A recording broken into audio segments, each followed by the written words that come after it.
Hello friends, welcome to Nandi. Sorry for the delay friends. Last 2 days యొక్క news paper analysis ఈ రోజే discuss చేద్దాము. And Hindu news paper ఎందుకు daily update చేయట్లేదని చాలా మంది ఫ్రెండ్స్ అడుగుతున్నారు.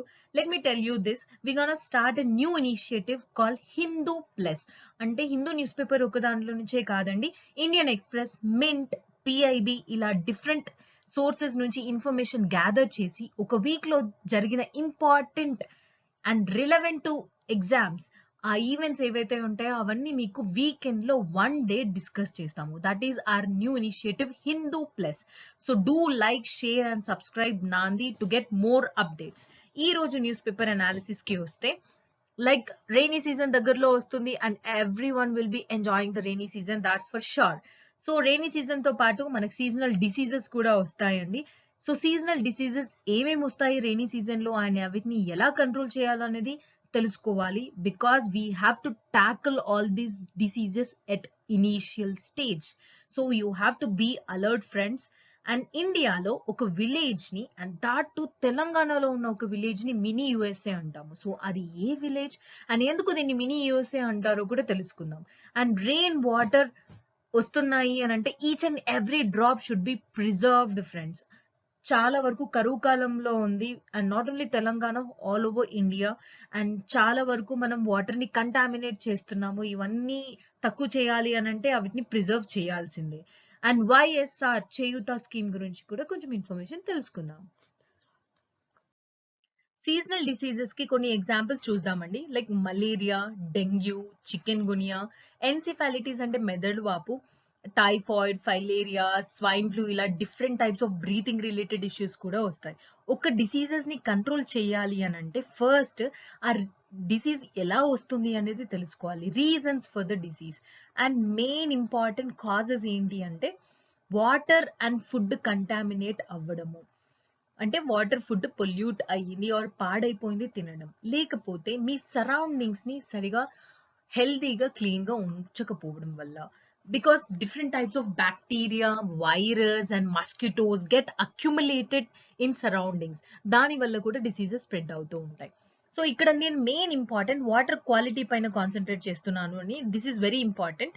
సో 1949 లో ఎన్వైరన్మెంట్ హైజీన్ కమిటీ అని ఒక కమిటీ ఒక రిపోర్ట్ ఇచ్చింది. ఆ రిపోర్ట్ ప్రకారం like they have decided 90% of the Indian population కి క్వాలిటీ వాటర్ సప్లై చేయాలి అని డిసైడ్ చేశారు 1949 లో. కానీ 2019 కి వస్తే వాటర్ ఎయిడ్ అనేది ఒక ఎన్జిఓ అండి, ఇది ఒక రిపోర్ట్ ఇచ్చింది. ఆ రిపోర్ట్ ప్రకారం ఇండియా తన హిస్టరీలోనే వర్స్ట్ వాటర్ క్రైసిస్ ఫేస్ చేస్తుంది 2019 లో. So how disgusting this situation is. ఇంకా 1949 లో డిసైడ్ చేసింది 2019 వరకు కూడా మనం కంప్లీట్ చేయలేకపోయాం. ఇంతే కాదండి, చైనా అండ్ యుఎస్ రెండు దేశాలు కలిపి యూజ్ చేసే గ్రౌండ్ వాటర్ కంటే ఎక్కువ గ్రౌండ్ వాటర్ ఇండియాలో యూజ్ చేస్తున్నాము. అంటే టోటల్ ఇండియా వరల్డ్ లో 100% గ్రౌండ్ వాటర్ ఉంటే అందులో 24% గ్రౌండ్ వాటర్ ఇండియా యూజ్ చేస్తుంది. అంటే మనం అసలు ఎక్కువ యూజ్ చేస్తున్నామా, ఓవర్ యూజ్ చేస్తున్నామా అన్నది క్వశ్చన్. సో వాటర్ ని కన్జర్వ్ ఎలా చేయాలి అన్నది కూడా మెయిన్ ఇంపార్టెంట్ థింగ్. ఇంతే కాకుండా 2030 వరకు ఇండియన్ వాటర్ డిమాండ్ డబుల్ అయిపోతుంది. సో ఇప్పుడు ఉన్న సిచ్యుయేషన్ వర్స్ట్ అంటే 2030 వరకు ఇంకా వర్స్ట్ అవుతుందని ముందే ప్రిడిక్ట్ చేస్తున్నాము. And not only the global reports, India నీతి ఆయోగ్ ఇచ్చే రిపోర్ట్ ప్రకారం కాంపోజిట్ వాటర్ మేనేజ్మెంట్ ఇండెక్స్, ఈ ఇండెక్స్ ప్రకారం ఇండియాలో డ్రింకింగ్ వాటర్ సప్లై ఏదైతే ప్రొవైడ్ చేస్తున్నామో అందులో ఆల్రెడీ 70% వాటర్ పొల్యూట్ అయ్యే ఉంది అని చెప్తున్నారు. సో మనం అందరం పొల్యూట్ వాటరే తాగుతున్నామండి, ఇది గుర్తుపెట్టుకోవాలి. అండ్ వాటర్ క్వాలిటీ ఇండెక్స్ ఉంటుంది కదా, ఇది కూడా వాటర్ ఏడేస్తుంది. దాంట్లో లాస్ట్ నుంచి సెకండ్ ర్యాంక్ వచ్చిందమ్మా, that is 120 out of 122. See how worst situation ఎలా ఉంది ఇండియా వాటర్ క్వాలిటీ అనేది. ఈ వాటర్ క్వాలిటీని మెయింటైన్ చేయడానికి గవర్నమెంట్ ఆఫ్ ఇండియా అనౌన్స్ చేసిన స్కీమ్ జల్ జీవన్ మిషన్ అండి. సో ఇందులో ఏంటి అంటే విలేజ్ లో ఉన్న ప్రతి ఒక్క ఇంటికి డ్రింకింగ్ వాటర్ సప్లై కంటిన్యూస్ గా ఉండాలి అండ్ వాళ్ళకి సరిపోయే రకంగా ఉండాలి. దట్ ఈస్ అడిక్వేట్ క్వాంటిటీ కూడా మెయింటైన్ చేయాలి అండ్ వాళ్ళకి చీప్ కాస్ట్ లో అవైలబుల్ లో ఉండాలి. So these are the things under your Jal Jeevan Mission. Separate గా నేను ఒక్కొక్క స్కీమ్ కి ఒక్కొక్క వీడియో ఆఫ్టర్ ఫ్యూ డేస్ చేస్తానండి. సో ఇక్కడ ఆ క్వాలిటీ మ్యాటర్ వచ్చింది కాబట్టి దాని గురించి డిస్కస్ చేశాను. అండ్ నాట్ ఓన్లీ దిస్ అండి, స్వచ్ఛ భారత్ మిషన్ ఉంది కదా, that is like to maintain clean and hygiene surroundings. ఇది మనకి చాలా యూజ్ అవుతుంది అండి. స్వచ్ఛ భారత్ మిషన్ గురించి తెలుసుకొని అందులో ఉన్నాయి ఫాలో అవుతే like you can tackle many more diseases, particularly these seasonal diseases. And ఇవి కాకుండా నేను ఆల్రెడీ ఇంతకు ముందే వాటర్ కంటామినేషన్, గ్రౌండ్ వాటర్ ఎలా కంటామినేట్ అవుతుంది అని చెప్పేసి ఆల్రెడీ చెప్పాను. లైక్ డంప్ యార్డ్స్ వల్ల అండ్ అగ్రికల్చర్ లో యూజ్ చేసే కెమికల్ ఫర్టిలైజర్స్ ఇవన్నీ సీపేజ్ అయ్యి గ్రౌండ్ వాటర్కి వెళ్ళేసి వాటర్ ని కంటామినేట్ చేస్తుంది. అవే వాటర్ ని మనం డ్రింకింగ్ వాటర్ సప్లైగా ప్రొవైడ్ చేస్తున్నాం. సో ఇవన్నీ ట్యాకిల్ చేయాలి అని అంటే ఆర్గానిక్ ఫార్మింగ్ చేయాలి అండ్ సాలిడ్ వేస్ట్ మేనేజ్మెంట్ అనేది బాగా చేసుకోవాలండి. Like recycling of many products and dump yards ని సైంటిఫిక్ వేగా కన్స్ట్రక్ట్ చేయాలి. And all these leads to less contamination of ground water. So ఇప్పుడు ఈ సీజనల్ డిసీజెస్ ని ఎలా ట్యాకిల్ చేయాలి, ఎలా మనం ప్రిపేర్ గా ఉండాలో తెలుసుకుందామండి. దట్ ఈస్ గవర్నమెంట్ ఆల్రెడీ కొన్ని మెజర్స్ తీసుకుంటుంది, అవును కదండి. సో లోకల్ గవర్నమెంట్ ని ప్రిపేర్ చేయాలి. బికాస్ గ్రాస్ రూట్ లెవెల్లో కామన్ పీపుల్ కి దగ్గరలో ఉన్న గవర్నమెంట్ లోకల్ గవర్నమెంటే అండి. That is your panchayat level government. ఆ లోకల్ గవర్నమెంట్ ని ప్రిపేర్ చేయాలి. ఎలా? First you have to create awareness. Different methods, films, short movies, advertisements, లేకపోతే anganwadi workers, ASHA workers, women self help groups, వీళ్ళందరినీ యూజ్ చేసుకొని అవేర్నెస్ క్రియేట్ చేయాలి. ఇలాంటి స్ప్రెడ్ అవుతాయి డిసీజెస్, మీరు ఇలాంటి మెజర్స్ తీసుకోవాలి అని చెప్పేసి. అండ్ నాట్ ఓన్లీ దిస్, ఇంటి చుట్టూ లైక్ కొన్ని స్మెల్ వచ్చే ప్లాంట్స్ ఉంటాయండి. సో ఎగ్జాంపుల్ నేను ఇక్కడ చెప్పాను, లైక్ దవనం. ఆ స్మెల్ వచ్చే ప్లాంట్స్ ఏవైనా మన ఇంటి చుట్టూ ఉంటే like you can avoid mosquitoes అండి. And not only this, try to eat only hot food or drink warm water throughout the rainy season. ఇంతే కాదు, మీ వాటర్ క్వాలిటీని ఫ్రీక్వెంట్ గా చెక్ చేస్తూ ఉండండి so that you can tackle the disease at initial stage. ఇంతే కాదండి, village లెవెల్లో, రిమోట్ ఏరియాస్ లో, ట్రైబల్ ఏరియాస్ లో ఎవరైతే ఉంటారో వాళ్ళందరికీ కొంచెం అవైలబిలిటీ ఆఫ్ మెడిసిన్స్ కానీ, హాస్పిటల్ ఫెసిలిటీస్ కానీ, ఒకవేళ అక్కడ హాస్పిటల్స్ లేకపోతే ఏవైనా స్టూడెంట్ క్యాంప్స్ కానీ పెట్టే అవకాశాలు ఇవన్నీ వాళ్ళకి చెక్ చేసుకుంటూ ఉండాలి. ఎందుకంటే కోవిడ్ వల్లనే చాలా వరకు like health care facilities provide చేయలేకపోతున్నాం. So at least try to decrease these diseases in rainy season. తెలంగాణలో ఒక విలేజ్ ని మినీ యుఎస్ఏ అని పిలుస్తారని చెప్పాను కదండి, అదే Ankapur village, Nizamabad district. And ఇది న్యూస్ లో ఎందుకు వచ్చిందంటే కేసీఆర్ గారు, that is Telangana CM, recent గా వాసలమర్రి విలేజ్ ని అంకాపూర్ విలేజ్ లాగా మారుస్తానని అన్నారు. So let's know some important things about your Ankapur village. ఈ విలేజ్ ఒక 40 years బ్యాక్ చూస్తే అన్ని విలేజెస్ తో సిమిలర్ గానే ఉండేది. అంటే ప్రాపర్ గా ఎడ్యుకేషనల్ ఫెసిలిటీస్ ఉండేవి కాదు, హాస్పిటల్ సరిగా ఉండేవి కాదు, రెయిన్ ఫాల్ తక్కువ అవడం వల్ల కరువు కాలం ఎక్కువ వచ్చి పంటలు కూడా సరిగా పండేవి కాదు. అన్ని రకాలుగా విలేజెస్ లో ఉండాల్సిన ప్రాబ్లమ్స్ అన్ని ఉండేవండి. కానీ గవర్నమెంట్ హెల్ప్ తీసుకోకుండా అక్కడున్న విలేజెస్ ఆర్ ఫార్మర్స్ అందరూ కలిసి అసోసియేషన్స్ ఫామ్ చేశారు. అసోసియేషన్స్ ఫామ్ చేసి అవేర్నెస్ క్రియేట్ చేశారు. Modern technological methods in agriculture, seed production ఎలా చేయడము, అండ్ కరువు కాలం వచ్చినప్పుడు పంటలో ఇంకా ఎక్కువ అవుట్పుట్ ఎలా క్రియేట్ చేయడము, and different types of all methods ని అక్కడున్న విలేజెస్ కి ఏవేవైతే ప్రాబ్లమ్స్ ఉన్నాయో అవన్నీ వాళ్ళకు వాళ్ళే సాల్వ్ చేయడానికి ట్రై చేశారు. అండ్ ఇంతే కాదండి, ఇది Ankapur is called as role model for all the Telangana villages.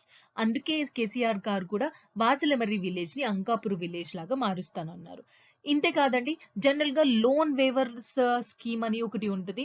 Like farmers తీసుకున్న లోన్స్ అన్ని వాళ్ళు కట్టలేకపోతున్నారు, సో అవన్నిటిని మాఫీ చేయాలని చాలా మంది డిమాండ్ చేస్తారు. ఇక్కడ ఈ విలేజ్ లో వాళ్ళకి వాళ్ళు క్రియేట్ చేసుకున్న ఉత్పత్తితోని ఆల్మోస్ట్ వాళ్ళు తీసుకున్న బ్యాంక్ లోన్స్ లో 75% ఆఫ్ ద ఫార్మర్స్ ఎవరైతే ఈ విలేజ్ లో ఉంటారో వాళ్ళందరూ బ్యాంక్ లోన్స్ రీపే చేశారు ఎలాంటి ఇబ్బంది లేకుండా.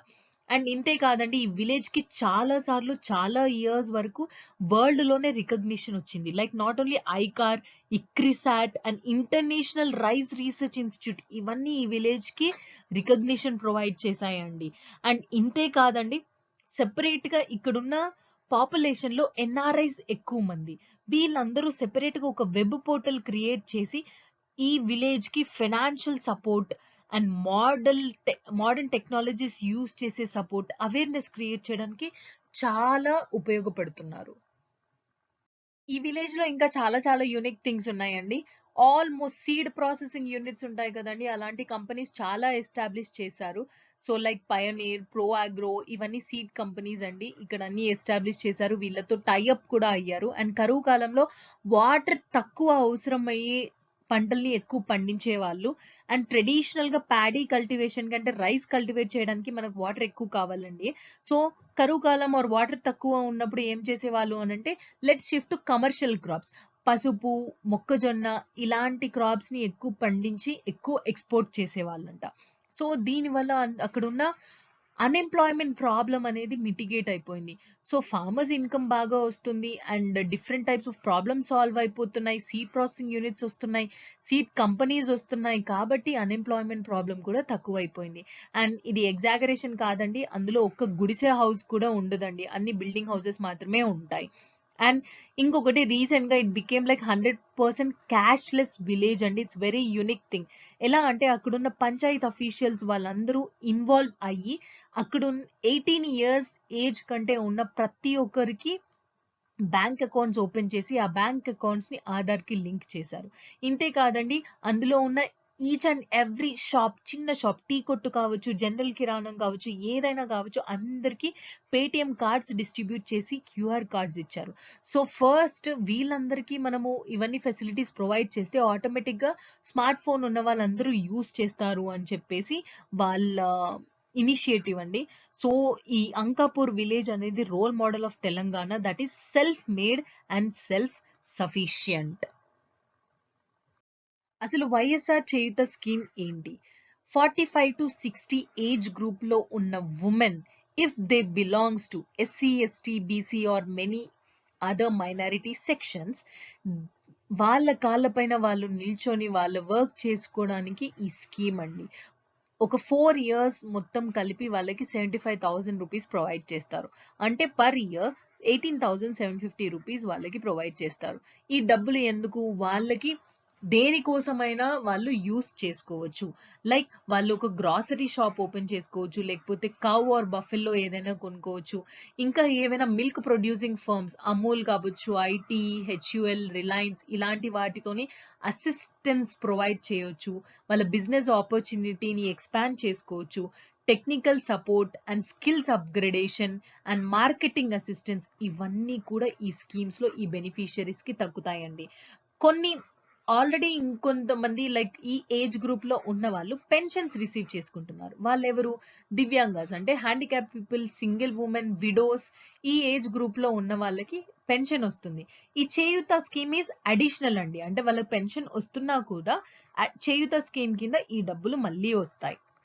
అండ్ ఇది scheme like it was consider as revolutionary programmes అండి. ఎందుకంటే ఉమెన్ ని టార్గెట్ చేసుకుంటూ, ఉమెన్ అభివృద్ధి చెందితే మిగతా వాళ్ళందరూ అభివృద్ధి చెందుతారు అన్న ఒక ఆశతోని వైఎస్ఆర్ గారు ఇది స్టార్ట్ చేశారు. అండ్ డిఫరెంట్ అదర్ స్కీమ్స్ కూడా స్టార్ట్ చేశారండి, వెల్ఫేర్ స్కీమ్స్ గా. అవి రాను రాను సెషన్స్ లో మనం తెలుసుకుందాం.